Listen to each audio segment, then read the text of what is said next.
Welcome back to BCN news. నెల్లూరులోని బారా షాహిద్ దర్గా వద్ద ఆగిపోయిన అభివృద్ది పనులను పూర్తి చేస్తామని దేవాదాయ శాఖ మంత్రి ఆనం రామనారాయణ రెడ్డి పేర్కొన్నారు. రొట్టెల పండుగ సందర్భంగా అధికారులతో ఆయన రివ్యూ నిర్వహించారు.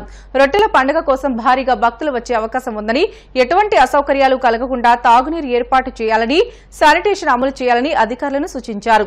రొట్టెల పండుగ సందర్భంగా జిల్లాలో పనిచేసే ప్రభుత్వ ఉద్యోగులకు సెలవులు రద్దు చేయాలని, ఎవరైనా సెలవుల్లో ఉంటే వాళ్లను కూడా విధుల్లోకి వచ్చేలా చేయాలని అధికారులను కోరారు. దూర ప్రాంతాల నుంచి వచ్చే భక్తులకి ఎటువంటి అసౌకర్యాలు కలగకుండా ప్రమాదాల నివారణకు గట్టి చర్యలు తీసుకుంటామని తెలిపారు. సీసీ కెమెరాలు ఏర్పాటు చేసి నిరంతరం నిఘా ఏర్పాటు చేస్తామని అన్నారు. పటిష్ట పోలీస్ నిఘా ఏర్పాటు చేసి నిరంతరం పర్యవేక్షిస్తామని పేర్కొన్నారు.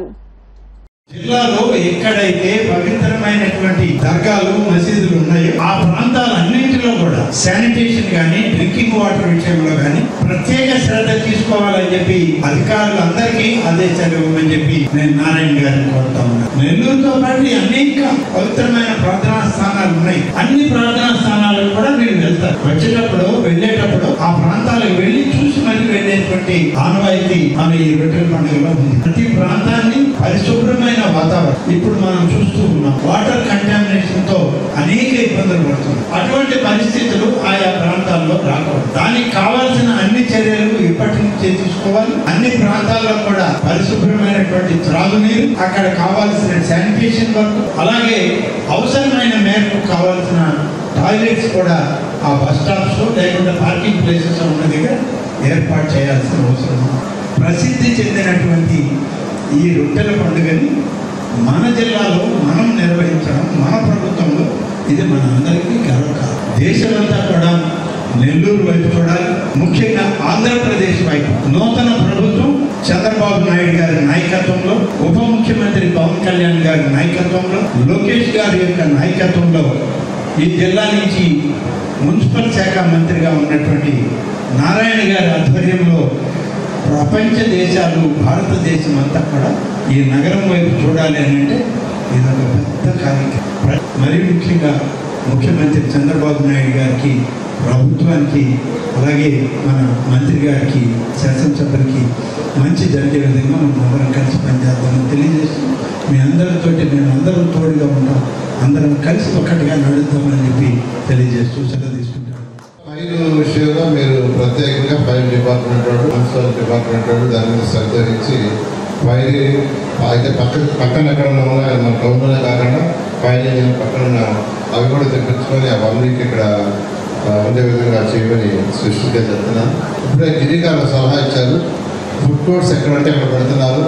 అక్కడ స్పెసిఫిక్ ప్లేసెస్ 1 ప్లేస్ ఆర్ 2 ప్లేసెస్లోనే స్పెసిఫిక్ ప్లేస్లో పెట్టి ఆ ఫుడ్ కోర్ట్స్ దగ్గర, ఎందుకంటే ఫైల్ ఛాన్స్ వచ్చేది కొద్దిగా ఎక్కువగా ఫుడ్ కోర్ట్స్ దగ్గర అక్కడ జాగ్రత్తగా తీసుకోవాల్సిందిగా నేను రిక్వెస్ట్ చేస్తున్నాను. ఈ యొక్క రొట్టెల పండుగ ఒక నెల్లూరు సిటీ ప్రజలే కాదు, సిటీ అంటే 54 డివిజన్లే కాదు, నెల్లూరు జిల్లా ప్రజలే కాదు, ఈ రాష్ట్రంలో ఉన్న 26 జిల్లాల ప్రజలే కాదు, పక్క రాష్ట్రాల ప్రజలే కాదు, ఇతర దేశాల నుంచి కూడా ఇక్కడికి వస్తారు ఎంతో నమ్మకంతో. అందువల్ల వాళ్ళందరికీ అన్ని ఏర్పాటు చేయాల్సిందిగా అధికారులందరినీ నేను రిక్వెస్ట్ చేస్తూ ఈ యొక్క ఏదైతే మనం ఇక్కడ అనుకున్నాం ఆ ఏర్పాట్లన్నీ చేయాల్సిందిగా కోరుకుంటూ సెలవు తీసుకున్నాం. నంద్యాల జిల్లా మహానంది పుణ్యక్షేత్రం దేవస్థానం గోశాల వద్ద చిరుతపులి సంచరించింది. ఈ ఘటన వేకువజామున దేవస్థానం నిఘా కెమెరాలో చిక్కింది. గత 10 రోజులకు పైగా మహానంది దేవస్థానం పరిధిలోని విద్యుత్ ఉప కేంద్రం, గోశాల, కొత్త కాలనీ సమీపంలోని ఎర్రగుంత, పార్వతీపురం కాలనీలోని మహానంది క్షేత్రం, గాజులపల్లె, ఆర్ఎస్ బంజి ఉన్న రహదారిలో చిరుత సంచరిస్తూ ప్రజలను భయాందోళనకు గురిచేస్తుంది. అటవీశాఖ అధికారులు ఇతర ప్రాంతాల్లో వదిలేయడం కోసం ఇలాంటి చర్యలు చేపట్టకపోవడంతో యాత్రికులు, భక్తులు, స్థానికులు ఆగ్రహం వ్యక్తం చేస్తున్నారు. సమాచారాన్ని అందుకున్న అటవీశాఖ వారు సంఘటన స్థలాన్ని పరిశీలిస్తూ బోన్లు ఏర్పాటు చేశారు. దక్షిణ కైలాసంగా పేరుగాంచిన ప్రముఖ పుణ్యక్షేత్రం శ్రీకాళహస్తీశ్వర ఆలయంలో గురుదక్షిణామూర్తికి ప్రత్యేక అభిషేకాలు నిర్వహించారు. ముందుగా కలశ స్థాపన, గణపతి పూజ, పుణ్యాహవచనం నిర్వహించారు. అలాగే కలశాలకు ప్రత్యేక పూజలు నిర్వహించి గురుదక్షిణామూర్తికి పాలు, పెరుగు, చందనం, విభూతితో అభిషేకం నిర్వహించారు.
వైఎస్ జగన్మోహన్ రెడ్డి ప్రతిపక్ష హోదా అడుగుతూ లేఖ రాయడం సిగ్గుచేటని దేవాదాయ శాఖ మంత్రి ఆనం రామనారాయణ రెడ్డి విమర్శించారు. జగన్ ఏనాడు అసెంబ్లీ నియమాలను పాటించలేదని ఆరోపించారు. గ్రామాల్లో కూడా జగన్ పరదాలు కట్టుకుని తిరిగారని పేర్కొన్నారు. చంద్రబాబు నాయకత్వంలో కూటమి ప్రభుత్వం పనిచేయడం ప్రారంభమైందని తెలిపారు.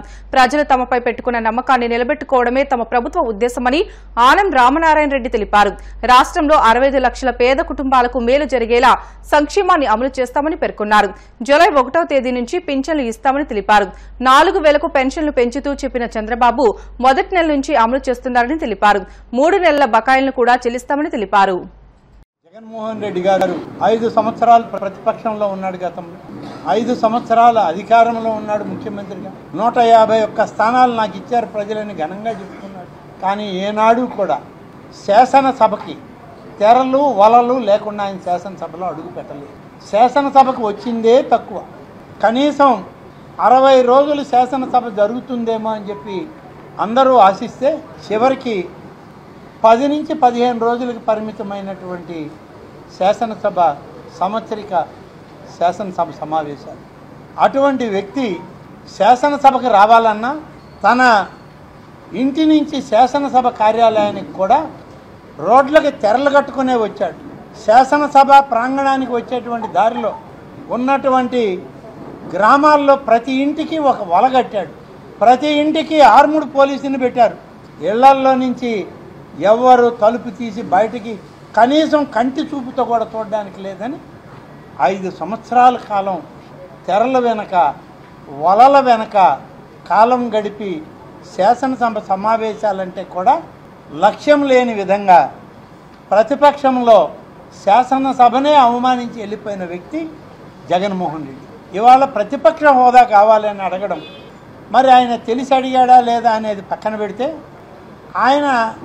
నేను ఇంకా ఆంధ్రప్రదేశ్ రాష్ట్ర శాసనసభలో ఒక శాసనసభ్యుడిగా ఉన్నాను, నా వెనక ఒక 10 మంది శాసనసభ్యులు ఉన్నారు కాబట్టి నా పార్టీకి ఒక గుర్తింపు ఉంది అని చెప్పి చెప్పుకోవడానికి ఒక లెటర్ రాశాడు అంతే. ప్రతిపక్ష హోదా ఏ పరిస్థితుల్లో కూడా ఆయనకు రాదు. దానికి కావాల్సినటువంటి సంఖ్యాబలం ఆయనకి లేదు. అయితే ఆయన పార్టీకి ఆయన శాసనసభ ఫ్లోర్ లీడర్గా ఉండదు. శంషాబాద్ ఎంఆర్ఓ కార్యాలయం ఎదుట ఓ రైతు ఒంటిపై పెట్రోల్ పోసుకోవడంతో తీవ్ర కలకలం రేపింది. శంషాబాద్ గ్రామానికి చెందిన చెన్నకేశవ కమలమ్మ లక్ష్మయ్య దంపతుల పేరిట ఝాన్సీ మియాకు అదే రెవెన్యూలో 8 ఎకరాల భూమి ఉంది. అయితే తమ భూమిని ధరణి నుంచి తొలగించాలని అధికారులకు విన్నవించినా పట్టించుకోకపోవడంతో కుటుంబంతో కలిసి ఎంఆర్ఓ ఆఫీసుకు వచ్చారు. తమ గోడు వినకపోవడంతో కమలమ్మ కుమారుడు సూరిబాబు ఒంటిపై పెట్రోల్ పోసుకుని ఆత్మహత్య యత్నానికి పాల్పడ్డాడు. వార్తలు ముగించే ముందు ముఖ్య అంశాలు మరొకసారి. వైసీపీ ప్రభుత్వ హయాంలో పోలవరం ప్రాజెక్టు నిర్మాణం కుంటుపడిందన్న సీఎం చంద్రబాబు. ప్రాజెక్టు నిర్మాణం శ్వేతపత్రం విడుదల.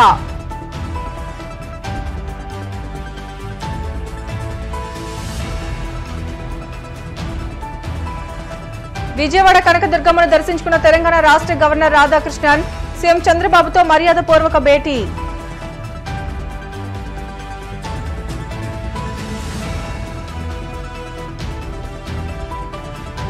పంచాయతీరాజ్ ఉద్యోగులతో డిప్యూటీ సీఎం పవన్ కళ్యాణ్ భేటీ.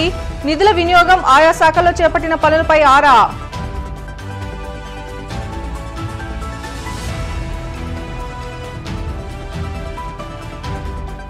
మాజీ సీఎం జగన్ పై మంత్రి ఆనం ఆగ్రహం. ప్రతిపక్ష హోదా అడగడంపై సెటైర్లు. ఇవి ఇప్పుడు వరకున్న బులెటిన్లోని అప్డేట్స్. మరిన్ని వార్తల కోసం BCN digital YouTube channel, Facebook పేజీని ఫాలో అవ్వండి. అప్డేట్ వార్తల కోసం ప్లీజ్ సబ్స్క్రైబ్.